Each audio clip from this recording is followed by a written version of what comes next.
The last colligative property that we are going to talk about is the osmotic pressure. The osmotic pressure is a little different from the other properties. One, because it's not really a change of a physical property such as the boiling point or the vapor pressure.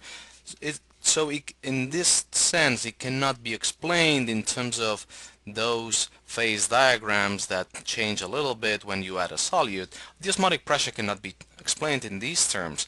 However, in health sciences, you will be in contact with a lot of concepts related to the osmotic pressure. Osmotic pressure is related to something that you may have heard about the tonicity, which just talks about the concentration of solute in a solvent. So, simply explained, what is the osmotic pressure? The osmotic pressure is the pressure that gets created when there is a flow of solvent from one concentration to another. Typically, there's a flow of solvent from a low concentrated solute to a high concentrated solute, so that there's a flow of solvent from low concentrated to high concentrated, so that it tries to even out concentrations in the two solutions.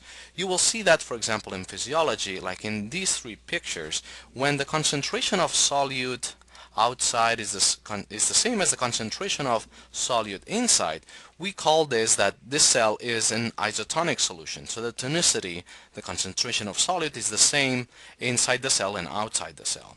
Now, what happens when the concentration of solute outside is higher than the concentration of solute, and sorry for the red over red, is lower?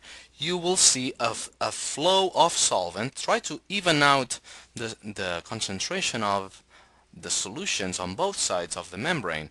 So this means that you will have a squeezed cell, as you can see here, because this cell will lose water because it tries to even out by lowering the concentration by adding more water outside. And that's called an hypertonic solution. You will have hypertonic solution, means that it's a higher, that the cell is in a concentration, in a solution with higher concentration of solute. In the other case, when the concentration of solute is lower outside than inside, there will be the opposite effect. There will be a flow of solvent from outside to inside. So you will have a swollen cell, and that's because you have put that in an hypotonic solution. So the take-home message is that water will flow from the less solute concentrated to a more concentrated, trying to even out, because sometimes it cannot be even out, but they'll try to even out the concentration on both sides of the membrane. So why is that? How does water know what direction it can go? In this course, we will insist on having a molecular explanation of any chemical phenomena. So why is it that the solvent will flow from low concentrated to highly concentrated? Well, so imagine in here that we have two containers separated by a membrane that is only permeable to water, which is the same as the cell membrane. Water can flow through a cell membrane, but typically most solutes cannot, mostly if they're charged, because the membrane is hydrophobic. So what happens here? Well, if we think about, we have these many waters, however, we have now some atoms of sodium and chloride. If you think about just in terms of chance, what is the chance for a molecule of water to go from right to left, and what is the chance of molecule of water going from left to right? Notice in both cases we have the same number of molecules. We have 110 molecules or atoms, 110 particles.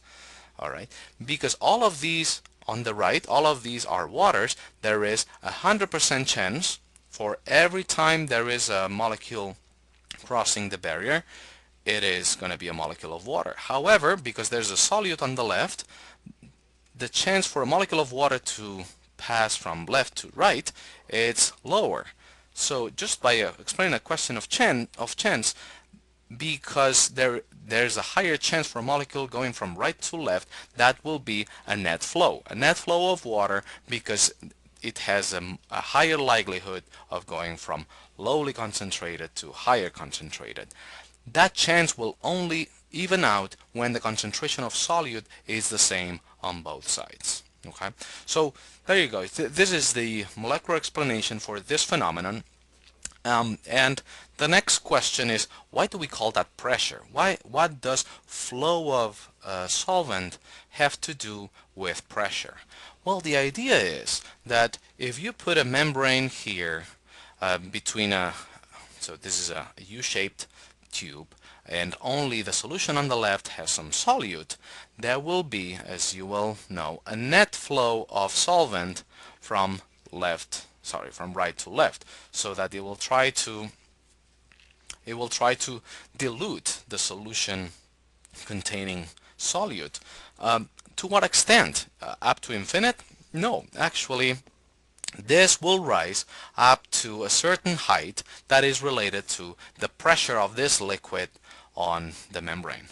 Okay, so this is why we call this osmotic pressure, because they saw that this process will go up to a certain extent until that the pressure of this column is equal to, there you go, it's equal to the molarity multiplied by R, this is gas constant, and the temperature. So this M is the concentration difference between the solutions. Of course, if you have pure water on the right, the M is the molarity of the solute on the left. If you have 0.1 on the right and 0.3 on the left, the molarity here would be 0.2. Okay, so this technique is a fairly old technique, and it was used to figure out molar mass of proteins or molar mass of macromolecules. In this case, it's asking for what is the molar mass of a protein if 5.87 milligrams per 10 milliliters gives an osmotic pressure of 2.45 torr at 25 Celsius. So notice that even if you don't know the molar mass of a protein, you can put that on a scale and see how, and so you're putting 5.87 milligrams, you dissolve that in 10 milliliters, and you obtain this much pressure. Let's try to solve this. So if I'm going to use R for in atmospheres, the atmospheric pressure, the pressure of the osmotic pressure, I'm going to convert it into atmospheres, so I divide it by 760. And the molarity, how much is the molarity? Well, the molarity will be 0.00587 grams divided by the molecular weight, which I want to know, divided by the volume in liters. In liters, it's 10 milliliters, so I'm going to go a little fast here. This is 1 liter. This is the molarity. And notice that there is one unknown times R, so I'm going to continue down here. 0.082 atmosphere liter mole Kelvin, okay, times 25 Celsius. In Kelvin, it's 298 Kelvin. So notice that the only unknown is the molecular weight of the protein. This is a very early technique to figure out the molecular weight of the protein, because as any other colligative property, it does not depend on the mass or the type of molecule. It only depends on the concentration of that molecule. Okay, so let's solve one last question. In this case, it's asking for which of the following solutions will have the largest osmotic pressure.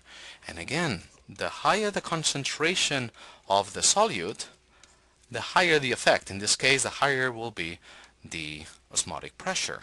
In this case, the molality is the same for all of them, but notice that in solution sodium chloride, you will have sodium and chloride, so twice as much. You'll have 1.0 molality of solute. In this case, you'll have 2 potassiums and 1 sulfate. So the concentration of solute will be 1.5 molal, and in this case you'll have 1 iron and 3 chlorides, so you'll have 4, so you'll have 2.0 molal. Therefore, this solution, because it has a higher concentration of solute, will have the highest osmotic pressure.